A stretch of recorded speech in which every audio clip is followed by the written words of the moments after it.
Hello friends and welcome back to another lecture. In this lecture I am going to discuss about exceptions and errors in Java. So let us start. First of all, what is an exception? So exceptions are certain event which disrupts the normal flow of the program. So a program is running from a particular line to another line. In between an exception will occur and it will halt the program and it will exit from the particular line and cause the program to end terminate badly. So that's how the exception will work. So it will terminate the program and causes it will throw a particular error to the particular console and it will show the message in the console that particular exception has occurred. Unlike that, exceptions are there. Now let us discuss about errors. Errors are some abnormal conditions which will occur usually due to lack of resources, out of memory error, and stack overflow error. These kind of errors will occur due to resource problems. So errors are usually not due to our code, usually due to lack of resources, but exceptions are usually due to our coding problems and other handling problems. Everything will be due to these exceptions. Next, there are different types of exceptions. There are two major types. One is checked and other is unchecked. So checked exceptions means those will be checked. We have to check the compile time. We have to check those exceptions. And the example for this kind of exceptions are SQL exception, IO exception, etc. So there are many different kinds of checked exceptions. Please go through all the exceptions. And next is the unchecked exceptions. So unchecked exceptions, we have to don't need to handle it. The we have to catch them separately. For example, null pointer exception, arithmetic exception. If you handle all didn't handle also it will run, but for the specific condition it will cause errors in the runtime. So that is a different types of exception. Now let us discuss about exception hierarchy. So exceptions follow a hierarchy in which throwable is the superclass of all the classes as seen in the picture. You can see in the diagram. So throwable is the superclass of all our exceptions. And here you can see it will extend to two classes. First one is error and other is exception. So error down the line it will stack overflow error, out of memory error. These all errors will extend the particular class errors class.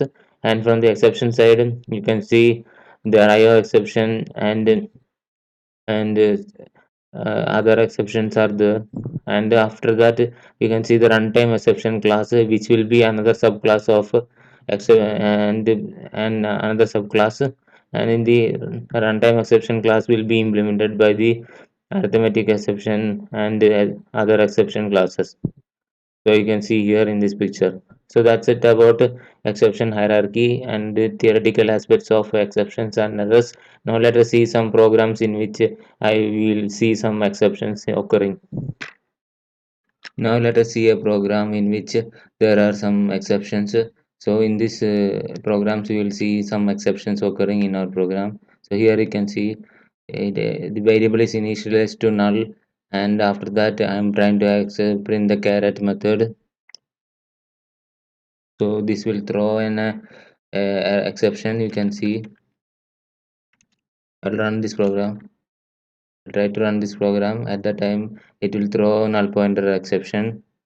You can see the message also here.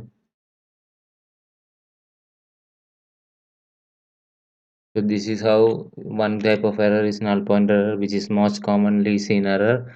To avoid this error, what we have to do is we have to provide an if loop, if condition, and inside that we have to check the null whether the particular string is null or not.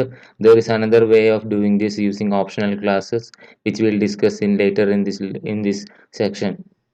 So let us see another program on exceptions. Now let us discuss about another exception in Java, which is arithmetic exception. So here you can see in this program, I am trying to divide a number by 0. So it will throw an arithmetic exception. Let us see this exception. Here you can see, so particular line of the particular main method, main thread, it will throw the exception message will be like this, and it will show that arithmetic exception is thrown at that particular line. So this is another type of exception, which is arithmetic assertion, which is a uh, unchecked exception. So we have to handle it by how we will handle unchecked exception. This kind of exceptions is we have to write an if statement or something. You have to validate the denominator so that this exception will not throw.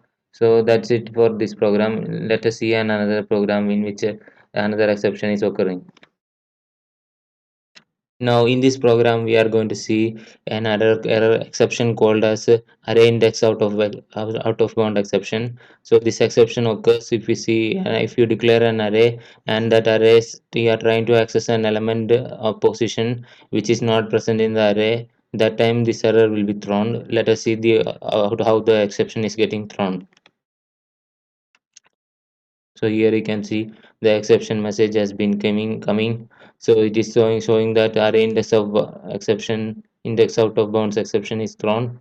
So that's how this exception is there. So this exception can be eliminated by checking the index should be less than the length of the particular array. Like that we have to handle a additional condition and handle it.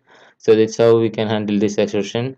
And in this lecture we are seeing about exceptions and errors, and also seen how exceptions are caused by the disrupts the normal flow of the program, whereas errors are abnormal conditions. And also we have seen some programs in which arithmetic assertion, array index of bounds exception, all the exceptions are being thrown. So thank you for watching this lecture. I'll come back with another lecture.